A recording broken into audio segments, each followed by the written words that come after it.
Bonjour à tous, c'est Rebecca de Keoval. Nous allons voir ensemble comment gérer la facturation du social.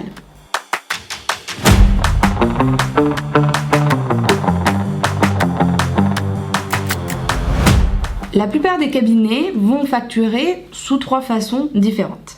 Première possibilité, au forfait. À la signature de la lettre de mission, vous établissez un montant forfaitaire que vous allez facturer de façon mensuelle, trimestrielle ou autre.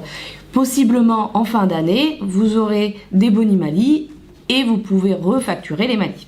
On retrouve ensuite la facturation au temps passé, où on va facturer au temps réel. Et pour finir, la facturation à la quantité. C'est souvent utilisé au niveau du social pour pouvoir facturer les bulletins, les entrées, les sorties, etc. On va du coup émettre un prix à la quantité et facturer en fonction de ces quantités qui sont variables tous les mois. C'est sur ce point qu'on va s'attarder aujourd'hui. En effet, le social est un ensemble d'éléments fluctuants. Il est difficile de pouvoir établir un forfait pour un client sous peine d'avoir un travail de régularisation assez important. Si on prend l'exemple d'une activité saisonnière, comme un restaurant au bord de mer, on va constater que son activité va varier du tout au tout d'un mois à l'autre, et même d'une année sur l'autre en fonction de son évolution.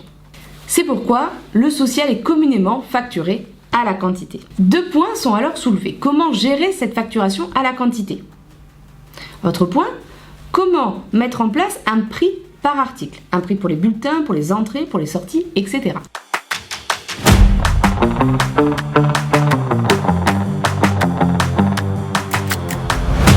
Premier point, comment gérer cette facturation à la quantité? L'idée est de trouver un système la plus efficient possible. La plupart des cabinets d'experts comptables vont utiliser un outil pour gérer la partie sociale au niveau de la production, où ils vont saisir les quantités qui ont été faites, les quantités de bulletins, les quantités d'entrées, etc.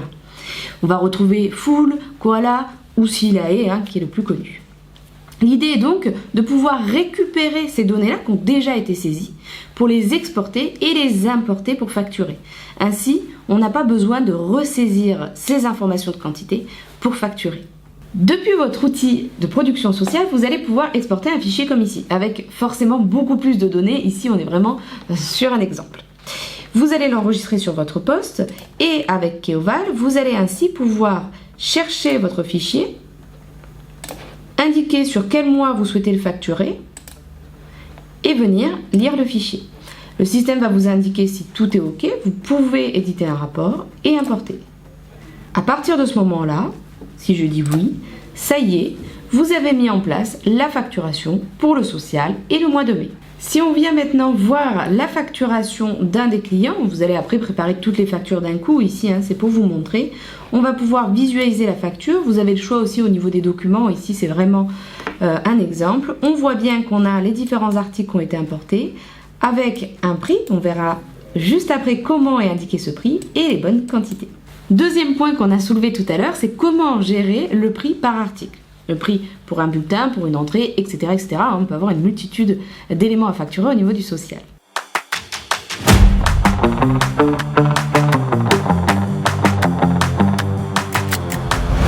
Le prix est souvent associé à l'article vendu. Et d'ailleurs, la plupart du temps dans les lettres de mission, vous mettez un tableau qui indique vos prix, vos barèmes de prix pour ce client-là. Cependant, pour être le plus compétitif possible, les cabinets, la plupart du temps, utilisent un système de prix dégressif. En effet, un client qui a 3 bulletins par mois en général n'aura pas forcément le même prix au bulletin qu'un client qui va avoir 200 bulletins au mois. Si vous avez mis en place des prix dégressifs, il est important de le prévoir dans votre logiciel. Il faut aussi être vigilant sur la notion de palier si vous mettez en place ces prix dégressifs. Par exemple, vous avez mis en place un système de palier de prix de 1 à 10 bulletins, le prix par bulletin est à 30 €. De 11 à 20 bulletins, le prix par bulletin est à 20 €. Si vous avez un client qui ce mois-ci a 10 bulletins, ça lui fera une facture de 300 €. Alors que celui qui a 11 bulletins ce mois-ci aura une facture de 220 €. Ceci peut engendrer une perte financière pour votre cabinet et une incompréhension et du coup une négociation de vos clients qui passent d'un palier à l'autre. De plus, il arrive régulièrement que vos clients négocient le prix par article à la signature de la lettre de mission.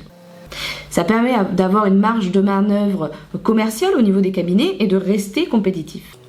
C'est une donnée qu'il faut pouvoir indiquer par client, d'avoir un prix général et un prix par client. Et donc c'est une finesse du logiciel qu'il faut prendre en compte. Votre logiciel doit donc être en capacité de traiter les prix récurrents et les particularités pour chacun. Sur Keoval, toutes ces possibilités, ces nuances sont possibles.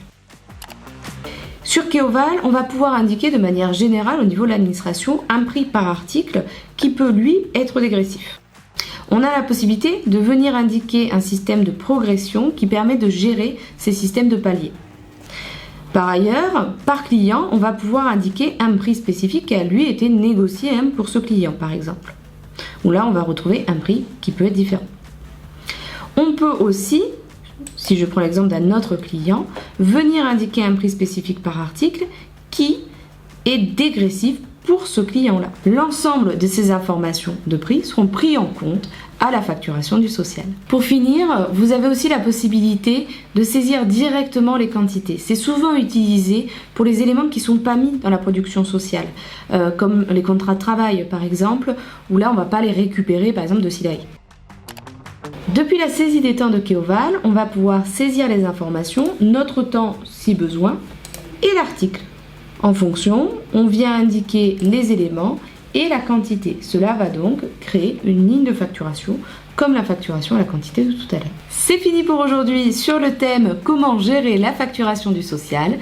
Toute l'équipe de Keoval reste à disposition si vous avez des questions. Depuis 2006, nous accompagnons les experts comptables à la digitalisation de leur cabinet. Spécialiste en gestion interne, notre équipe de recherche et de développement, toujours à la pointe de la technologie, et nos happiness customers, toujours disponibles et à l'écoute de nos clients, font de Keoval bien plus qu'un éditeur, mais un partenaire à vos côtés. Alors, n'hésitez pas à nous suivre sur notre chaîne YouTube ou à vous connecter sur www.keovalbusiness.com pour demander notre vidéo de démonstration ou avoir un commercial pour une démo personnalisée.